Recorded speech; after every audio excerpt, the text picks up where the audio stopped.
Truly, Your Lordship, Most Reverend Bishop Hon Dame, dear Rhonda, Mr. Hon Dame, Richard and members of the Hon Marie family, Mrs. Hackworth, so many distinguished guests, and everyone here, may I declare, is a friend. This is a very, very moving occasion for me.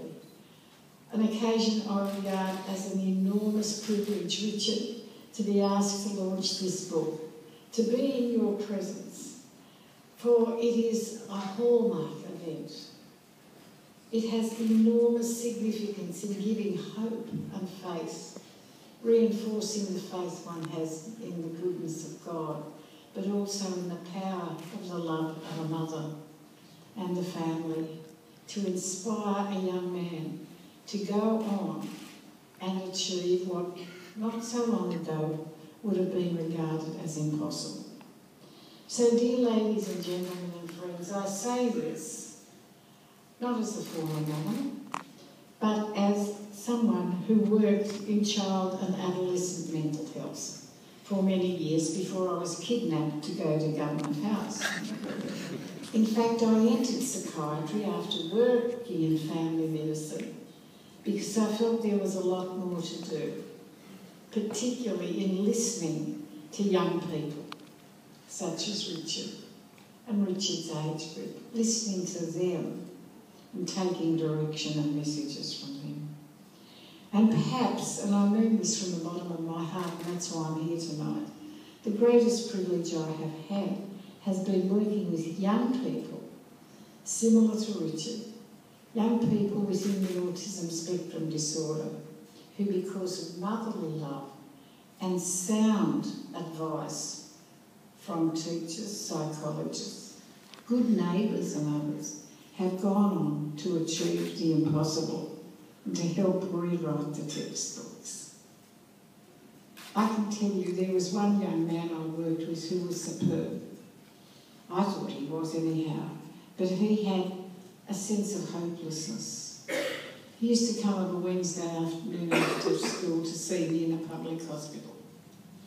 And he used to say, I don't think I'll be here anymore. I don't think I'll be here next week. And I'd say, I beg you, I look forward. You're the highlight of my week, which he was. Intelligent, sensitive.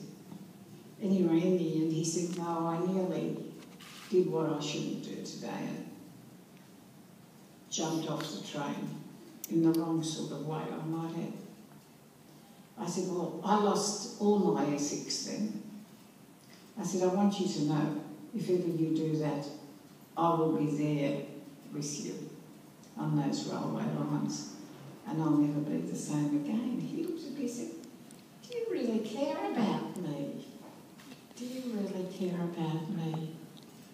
He turned around after that, and like Richard, you are a source of inspiration, as is your mother and your family, went on to achieve what would have been regarded as impossible.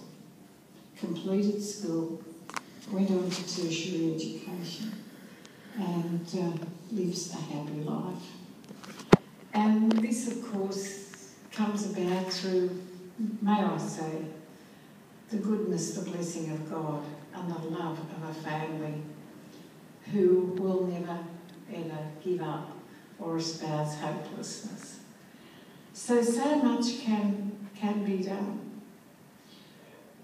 I was touched so much by your words, Rhonda. You said by sharing our narrative, our intellect, our interactions, our challenges and successes, I'm hoping to improve advocates for our children who do not yet have a voice for themselves. What hope and inspiration that is going to give to countless families, countless parents. As I say, it's priceless. It goes even beyond that of medical knowledge. Medical knowledge then follows that faith and hope and determination to go on. And each of us here tonight should go forth, I believe, as ambassadors to pass that hope on to others who may be struggling in their lives with concerns about their children or those who are dear to them. That there is hope, there's a lot that can be done, and certainly faith is one enormous aspect of that. Rhonda, may I say that I am sure that your continuing journey, yours, your dear husband's, families, and above all Richard's, will be marked with ongoing fulfilment. Success, yes, but fulfilment for all the family, and most precious of all, a fulfilment that will give hope to so many people. And your book certainly gives that. It's a book of hope, it's a book of encouragement, it's a book of enormous courage. And the fact that you wish to share that speaks of the generosity that certainly distinguishes your family, yourself and your family. So it'll go on giving blessings, I know. So for me, as I say, the most wonderful young people, I mean this, and this is why I'm here tonight, the most wonderful young people I have met have been youngsters like Richard, who've gone on with the right sort of love and support, but you must have both, and have gone on to achieve in ways that would not have been predictable a few years ago. So this book,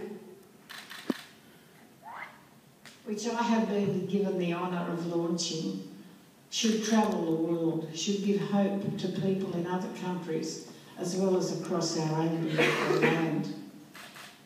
Because this message needs to be heard by the wider community of this earth.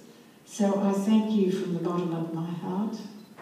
And Richard, may all the years ahead continue to be superb ones for you. You certainly have earned that already.